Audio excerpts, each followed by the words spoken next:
ciidamada ammaanka sida gaarka u tababaranaya BSF iyo daraawiishta maamulka Puntland ayaa saacadaha soo aadan lagu wadanay gaaraan deegaanka Wasile gobolka Mudug si ay qayb uga noqdaan hawlgalka ka dhanka dagaalamayaasha Al-Shabaab ee markale lagu doonayo in ururka Al-Shabaab looga saaro gobolka Mudug goobaha ay kaga sugan yihiin. ciidamadan oo wata in ka badan 20 gaadiidka dagaalka ayaa qabanqaabada soo ruwintada waxaa laga dirimaya deegaanka Wasile gobolka Mudug waxaana ciidamada ammaanka dawladda federaalka daraawiishta Galmudug ay ka caawin doonaan dagaalka ka dhanka dagaalamayaasha Al-Shabaab. saraakiisha hogaaminaysa ciidamada ammaanka dawladda federaalka ee ku daraawiishta Galmudug ee ku sugan deegaanka Wasile gobolka Mudug ayaa sheegay in ciidamada ammaanka maamulka Puntland ee maanta tagay gobolka Mudug ay hadda kadib kaabi doonaan ciidamada isgarabsanaya isla markaasna doonaya in lagu soo afjiro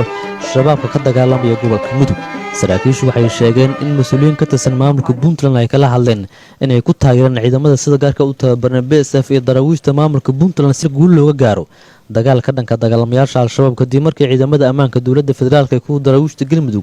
iyo maleeshiyada dadka deegaanka ay soo bandhigeen ku dhawaad 10 deegaan oo hawlgal socday muddo 2 bilood ah Al-Shabaab laga wareegay isla markaasna keentay in ururka Al-Shabaab deegaanada laga baxay ay dib u wareegaan guud ahaantood. waxay sheegeen in hadda kadib aysan dhici doonin dib looga soo baxo deegaan laga saaro dagaalamayaasha Al-Shabaab haddii ciidamada ammaanka ay sida gaarka u tababaran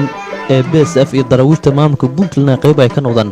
hawlgalka marka lagu doonayo in laga bilaabo gobolka Mudug.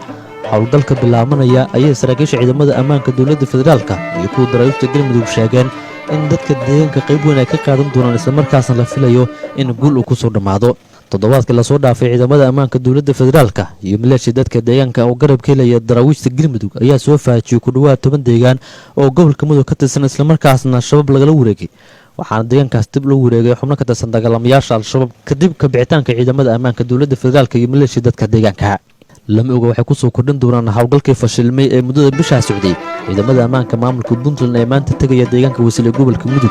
isla markaasna doonaya qayb ay ka noqdaan hawlgalka marka lagu doonayo in Shabaab gobolka Mudug looga saaro. Shabaab ayaa dhinaca kala dhaqaaqay waxay ka wadaan deegaanada dhawaan ay kala wareegaan ciidamada ammaanka dawladda federaalka waxayna doonayaan in deegaano badan ay kala wareegaan ciidamada ammaanka dawladda federaalka iyo maleeshiyadka dadka deegaanka.